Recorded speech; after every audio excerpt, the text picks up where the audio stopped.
қарғаның бөспелігі.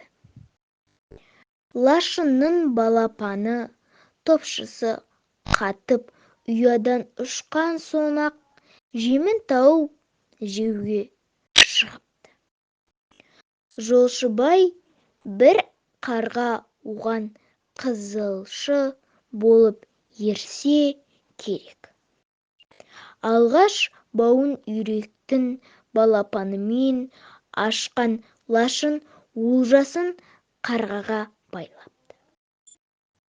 Көктен тілегенін жерден тапқан қарға балапанын жапырып тастағандай екі инене дем алып, әлгі үйректің балапанын ұясына алып келіпті.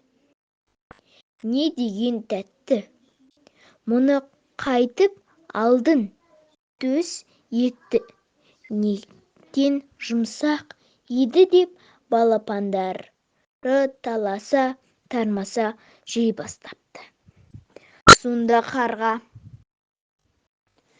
бұл шешен аюды алған белеңдегі, судағы балықты да тереңдегі, көл шетінде көгалы үйрек тұр ғой. Өгіз сасық нені алады өлгендегі деп бөсіп